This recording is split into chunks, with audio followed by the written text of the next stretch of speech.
నమస్కారం. ఏపీ1 TV Telugu news కి స్వాగతం. దొంగ దొంగ అంటే భుజాలు తట్టుకున్నాడంట. గుడిల పూజారి రాజకీయాలు చేయడమేంటి? గుడిపల్లి పాడు వైసీపీ యువ నాయకుడు మహేష్ మీడియా సమావేశంలో మాట్లాడుతూ, మా నాన్నపై దూషించడం కాదు, నీది నువ్వు చూసుకో. కాకర్ల సురేష్ వీలైతే చూస్తే ఒకవేళ చూపుతుంది, 4 వేళ్లు నీ సైడ్ చూపుతున్నాయి, అది గుర్తు పెట్టుకొని నడుచుకోవాలి. దొంగ ఎవరో గ్రామాలు అడిగితే తెలుస్తది. అక్కడ ఎక్కడ ఎందుకు అడగడం అనుకుంటే మీ ఇంట్లో మీ నాన్నని గురించి చెప్పాడు. నువ్వు దొంగ ఓ దొరవో.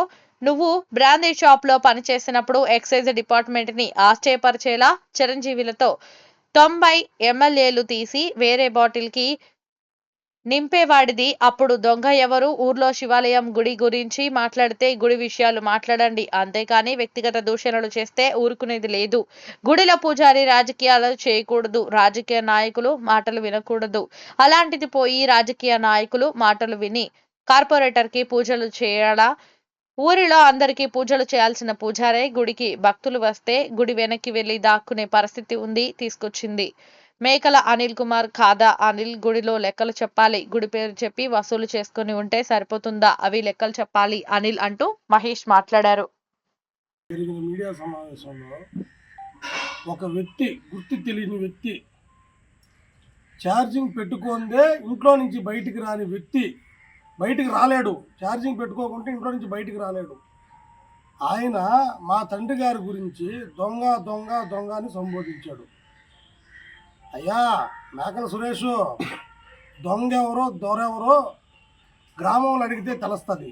కానీ నీ స్థాయి గ్రామంలో కూడా అడగలేని స్థాయి నీది, గ్రామంలో జనాలను అడగలేని స్థాయి నీది. నీ తండ్రి మేకల రమణయ్య గారిని అడిగితే ఏమి చెప్పాడనేది మాకు తెలుసు. ఏమి చెప్పాడంటే, నీలాంటి నీచుడు, నీలాంటి దుర్మార్గుడు, నీలాంటి మోసగాడు మీ కుటుంబ సభ్యులను ఎంత క్షోభ పెట్టావో అది గ్రామస్తులందరికీ తెలుసు. మీ తండ్రి గారే మాకు చెప్పారు. వీరువాళ్ళు తుడుచుకునే వ్యక్తి అని మా తండ్రి గారిని అన్నావు. కష్టం చేసుకొని బతకడంలో తప్పు లేదు. నువ్వు బస్సుల్లో క్లీనర్గానే ఉండేవు, కానీ ఇప్పటికి అదే స్థాయిలోనే ఉండవు. కానీ మా తండ్రి గారు ఈరోజు కార్పొరేటర్గా ఎదిగాడు. కష్టపడిన వాళ్ళు ఒక్కొక్కరు ప్రధానమంత్రులు కూడా అయి ఉండరు. కష్టపడలో తప్పు లేదు. కానీ నువ్వు చేసిన పని ఏందో తెలుసా? బ్రాందీ షాపులో సేల్స్మెన్గా చేరి చిటికి నేలుతో సీలు తీగల సమర్థుడు నువ్వు. దాంట్లో నీకు అవార్డు కూడా ఉంది. చిటికిన వేలతో సీలు తీసి సిరంజితో 90 ml బయటకు తీస్తావు, మళ్ళీ 90 ml మళ్ళీ బాటిల్లోకి వదులుతావు. దాన్ని మళ్ళీ జనాలకి మోసపూరితంగా అమ్ముతావు. జనాలకి మోసం చేసి అమ్మడం నీకు నీ నీచ చరిత్ర, అది నీ బ్రతుకు. నువ్వు మా తండ్రిని మాట్లాడే స్థాయిలో కోసంత కూడా నీకు లేదు. బ్రాందీ షాపుల యజమానుల్ని నిలవన ముంచిన బ్రతుకు నీది. అర్థమైందా? నీ గురించి ఇంకంతకన్నా మాట్లాడే నీ స్థాయి అది కాదు. ఎక్సైజ్ శాఖ అధికారులు కూడా బురిడీ కొట్టించిన గజమోసగాడివి నువ్వు. ఇంకనైనా మర్యాదగా ఒక వ్యక్తి గురించి మాట్లాడేటప్పుడు నువ్వు ఛార్జింగ్ లేకుండా మాట్లాడు. అర్థమైందా? ఛార్జింగ్ను డౌన్ చేసుకో. నువ్వు ఛార్జింగ్ లేనిదే తిరగలేవు గ్రామంలో, తెలుసు అది కూడా. అర్థమైందా? ఛార్జింగ్ని డౌన్ చేసుకో. మీ తమ్ముడిని మీ నాయనకి అడిగితే చాలు నువ్వు ఎంత దొంగవో చెప్తారు. ఇంకోటి, ఎంత దొంగ రిజిస్ట్రేషన్ అని మాట్లాడుతున్నావు, నీకు కళ్ళు కనపడుతున్నాయా? 1983లో గొడ్డేటి శంకరమ్మ మా తాతకి రిజిస్ట్రేషన్ చేస్తుంది. మా తాత 2010లో ఆ రిజిస్ట్రేషన్ చేసినాడు.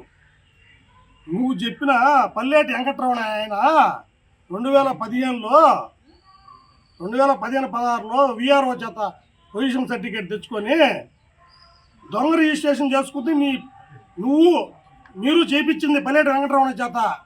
దాని గురించి నేను ఎక్కువ మాట్లాడదలుచుకున్నా. వారం రోజుల్లో న్యాయస్థానం తీర్పు ఇస్తుంది. ఎవరు న్యాయం ఉంటే వాళ్ళదే తేలుతుంది. ఇది ఇంకనైనా జాగ్రత్తగా ఉండు. ఛార్జింగ్ నువ్వు నీ నీచ బతుకు గ్రామస్తులందరికీ తెలుసు. నువ్వు ఎంతవరకు అంటే గుర్తించబడలేని వ్యక్తివి గుడపల్లిపాడు గ్రామంలో, అది నీ స్థాయి. గత 12 రోజుల నుంచి మా తండ్రి గారు గుడిలోకి వెళ్తుంటే పూజారి గుడి తెరుచుకుంటున్నాడు, కానీ మా తండ్రి గారు పోయే సమయానికి, మా నాన్నగారు పోయే సమయానికి గుడి వెనకాలకి వెళ్ళిపోతున్నాడు. 12వ రోజు అయిపోయిన తర్వాత 13వ రోజు ఆయన అడిగాం.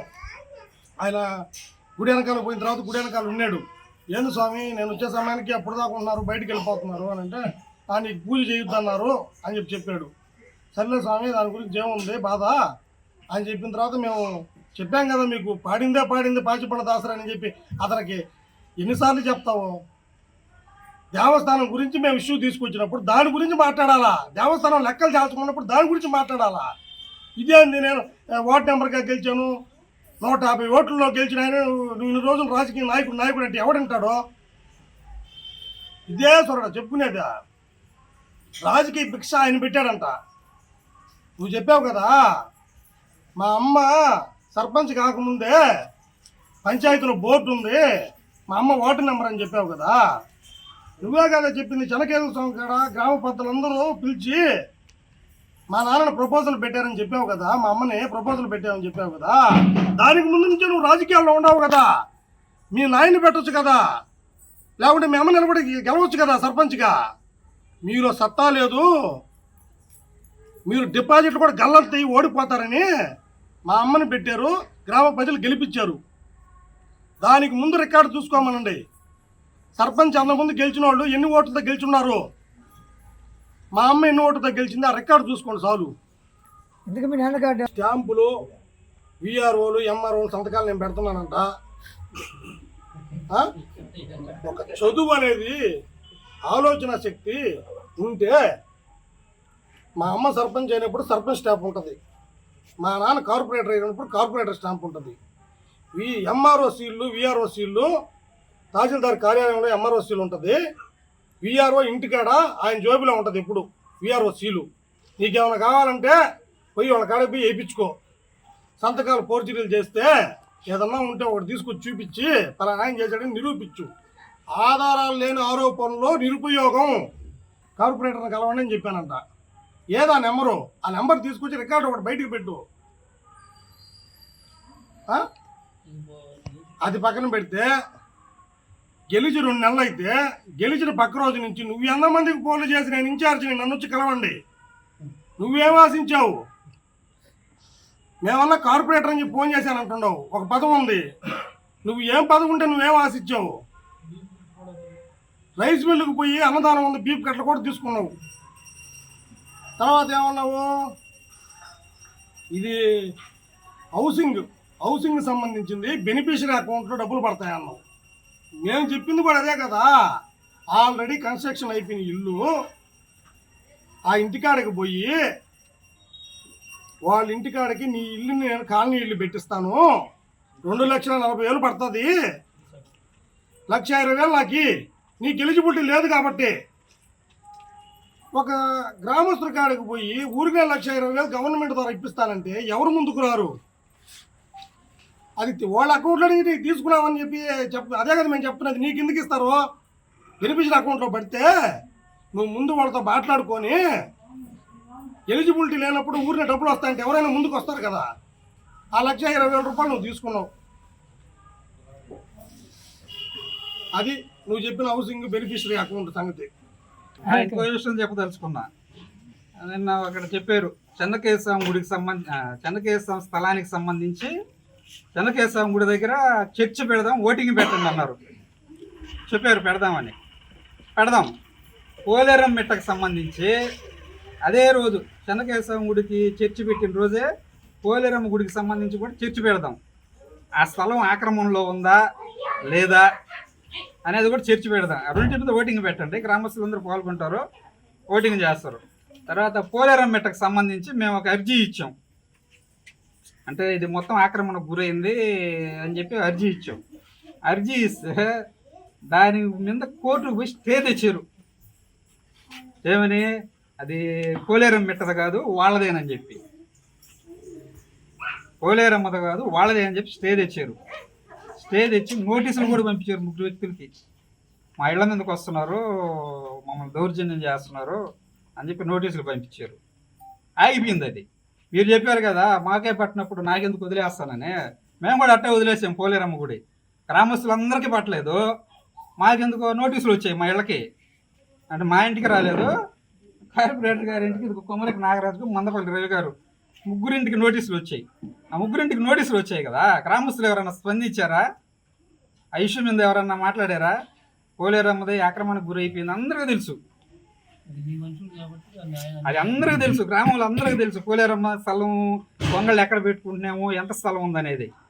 దాని మీదే మీరు ఏం స్పందించాలి? ఒక్కరు కూడా స్పందించాల. ఇప్పుడు మీరు ఎట్ట చేతులు ఎత్తేస్తాం చెన్నకేశ్వరం గుడికి సంబంధించి అన్నారో, ఆ పోలేరమ్మ మెట్టకు సంబంధించి కూడా మేము కూడా చేతులు ఎత్తేసాం. గ్రామస్తులకు లేనప్పుడు మాకెందుకు? ఒక ఇష్యూలో అందరూ పాల్గొంటే వాళ్ళు కూడా అందరూ పాల్గొంటారు. ఈ ఒక వ్యక్తి పక్క ఉన్న వాళ్ళకి సంబంధించి దాని గురించే మాట్లాడరు. వాళ్ళ పక్క ఉంటే ఇంకో పక్క ఉంటే మాట్లాడతారు. ఆ చర్చ అనేది పెడితే రెండింటి మీద పెడితే బాగుంటుంది, మేము కూడా పాల్గొంటాం. నా పేరు ఆంజనేయ కుమారు, మా నాన్న పేరు రమణయ్య. వీళ్ళు చరిత్ర అంటున్నారు. ఒకసారి 40 సంవత్సరాల చరిత్ర చూసుకోమనండి.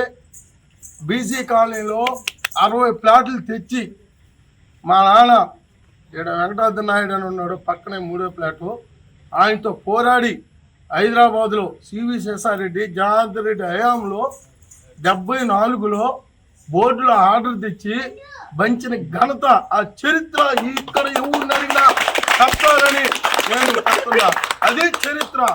ఈరోజు మీరు చూడండి, నా ఇల్లు అదే 60 ప్లాట్లు, మీరు పెంచుంటే కనీసం 50 ప్లాట్లు మీ బంధువుల మీద రాసుకునే వాళ్ళే. కానీ మా నాన్న ఘనత అనే చరిత్రలో నిలబడిపోవాలా. అంతేగాని మేము మాది చరిత్ర అంటే మీది ఏమి లేదు. కార్దుంపలు అంటున్నారు మీరు, కార్దుంప రామయ్య అంటే ఈరోజు మాకు అభిమానమే. కార్దుంప రామయ్యతో మేము తిరిగాం, 10 సంవత్సరాలు తిరిగాం. కార్దుంపలకు ఒక చరిత్ర ఉంది.